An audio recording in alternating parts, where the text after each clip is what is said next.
Chapter 3: Interdependence of Plants and Animals. Let's know about environment and its components. Interdependence of plants and animals. Dependence of plants on animals. Dependence of animals on plants. Food chain and food web. Producers, consumers, and decomposers. Maintaining balance in nature. Causes for natural imbalance. Steps to restore natural balance.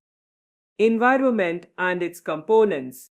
The things that surround us, such as air, water, land, sky, plants, animals, etc., which in turn affect our lives, is called our environment. Everything that surrounds and affects the life of an organism is called its environment. The environment consists of two factors.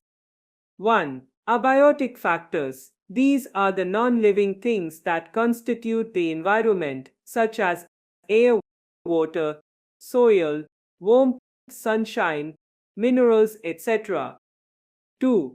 Biotic factors. These are the living things that affect us, such as plants and animals, including microorganisms, such as bacteria, fungi, etc.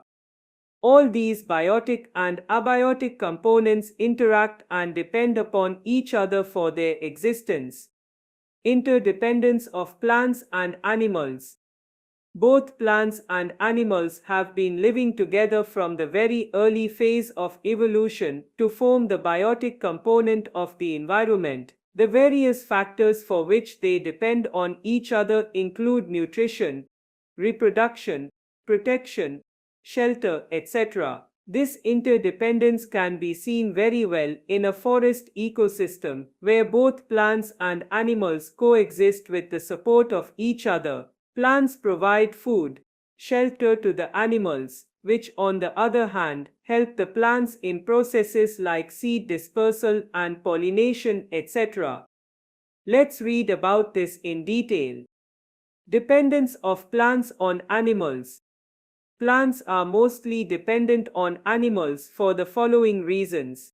1. Carbon dioxide. Green plants require carbon dioxide to prepare their food by a process called photosynthesis. Carbon dioxide is released by animals during the process of respiration, where they breathe in oxygen and release carbon dioxide in order to get the energy for various life activities. 2. Pollination in reproduction. In plants for reproduction, pollen grains have to be transferred from the male part of a plant to the female part of the plant, which results in fertilization and formation of seed. This seed in turn gives rise to a new plant.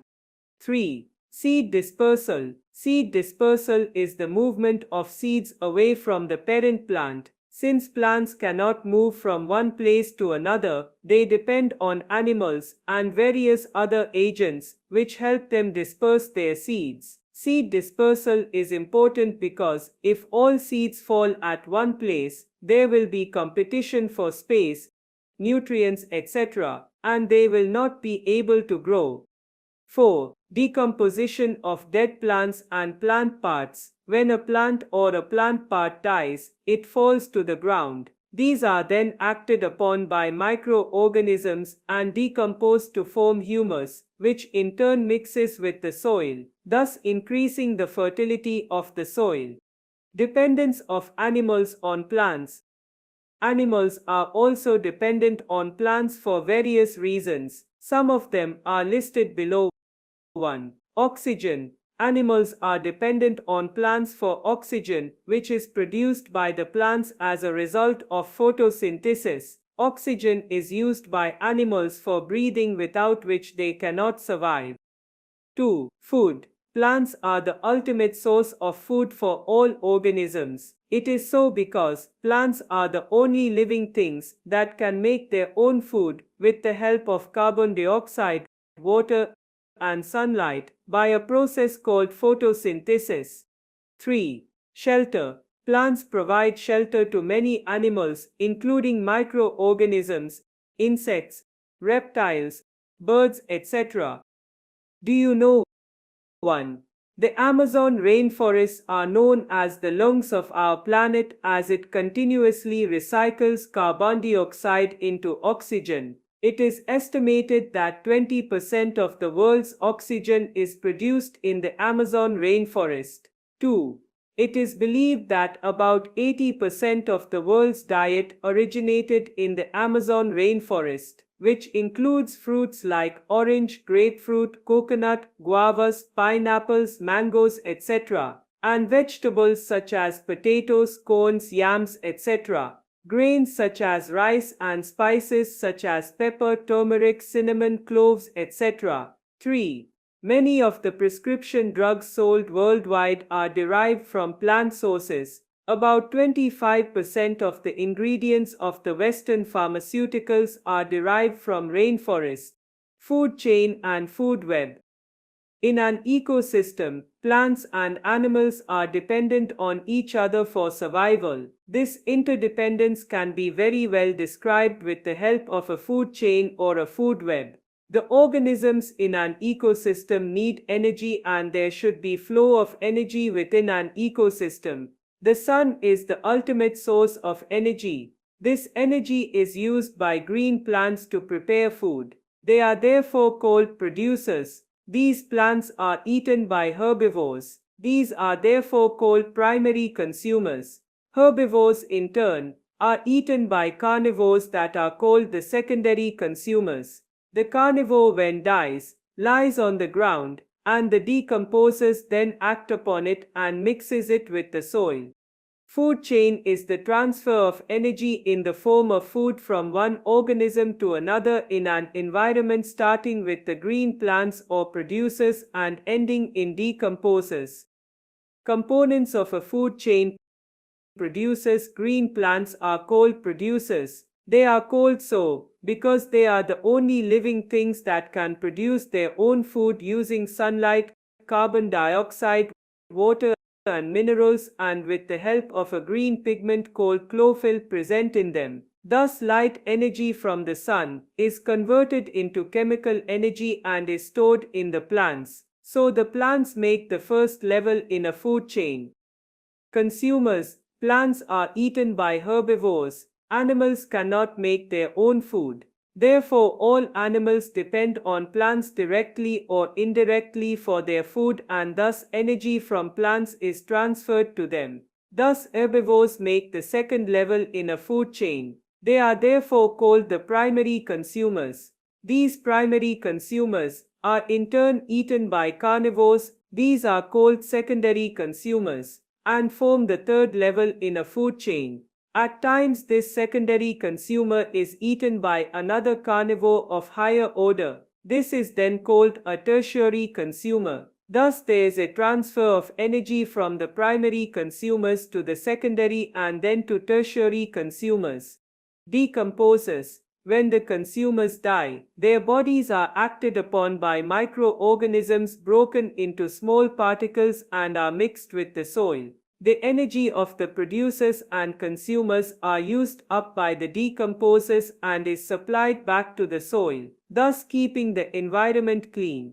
Food web is an interconnection of various food chains. When various food chains are interconnected to each other at different levels, a food web is formed.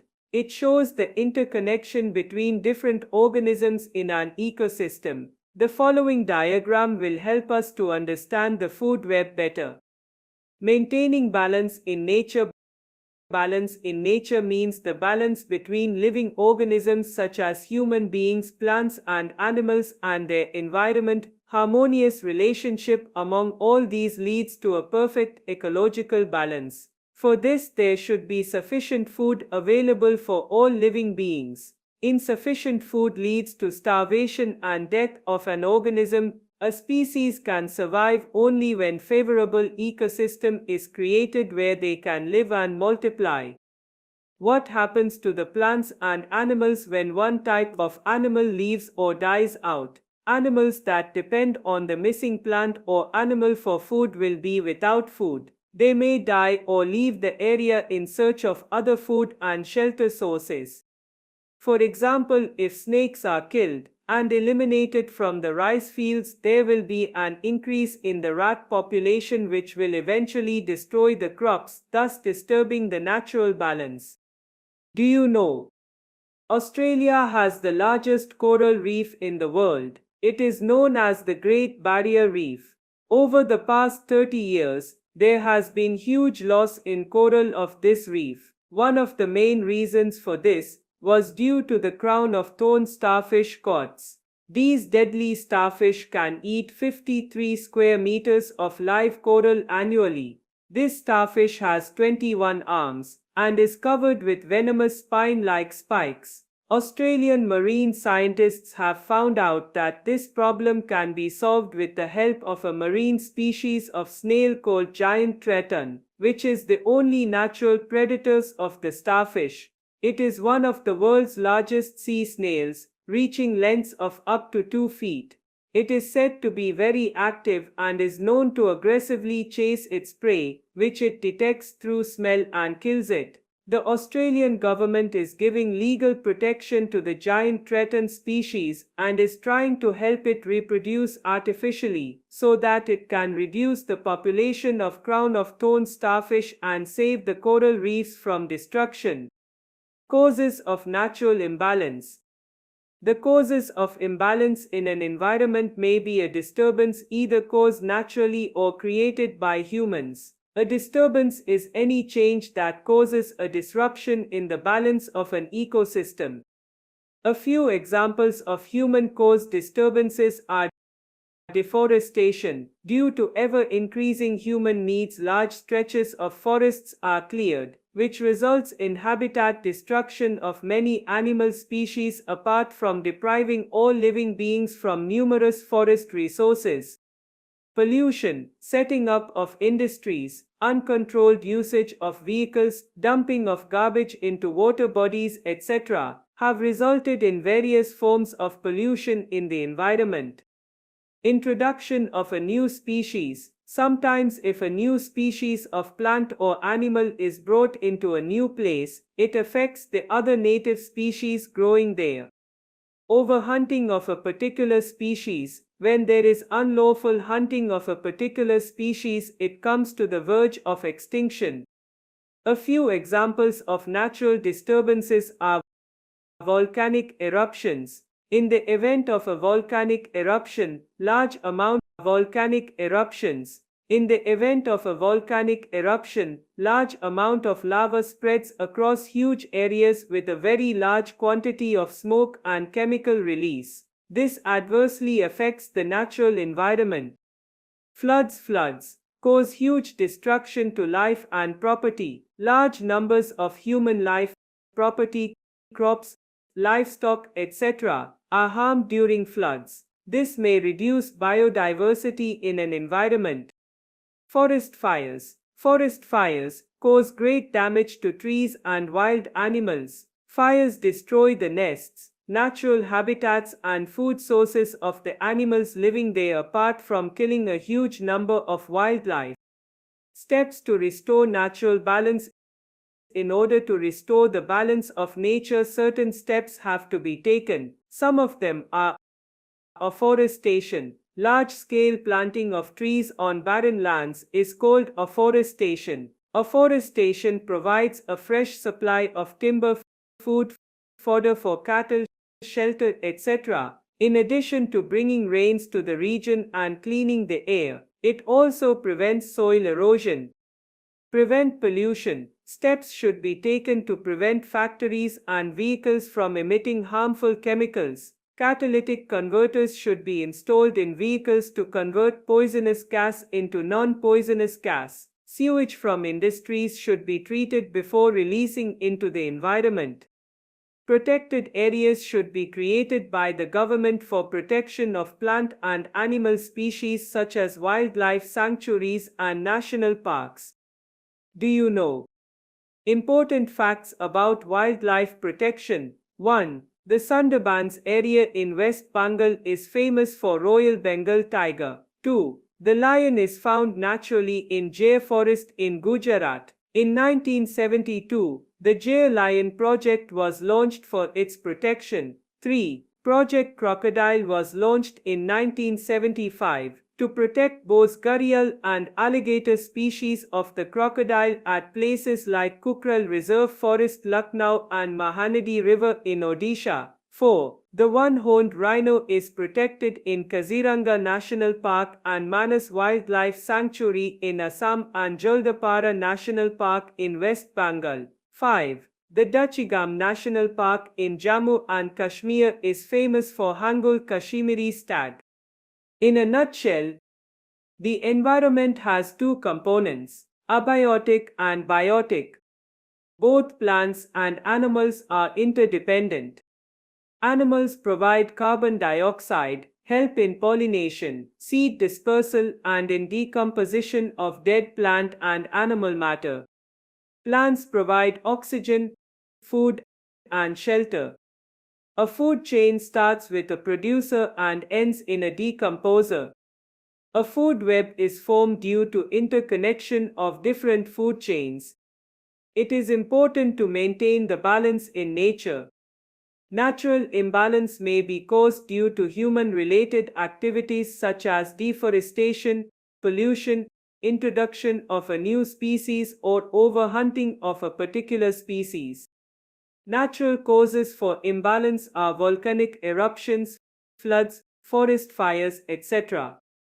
Natural balance may be restored by measures such as afforestation, preventing pollution, and setting up protected areas such as national parks and wildlife sanctuaries. Keywords: existence, the state of living; humus, the organic component of soil formed by the decomposition of leaves and other plant materials by soil microorganisms; harmonious, friendly, and peaceful. Ecosystem, the living and non-living things that interact in an environment. Predator, an animal that hunts, kills, and eats other animals. Prey, an animal that is hunted by another animal for food. Sewage, wastewater that flows through pipes or sewers.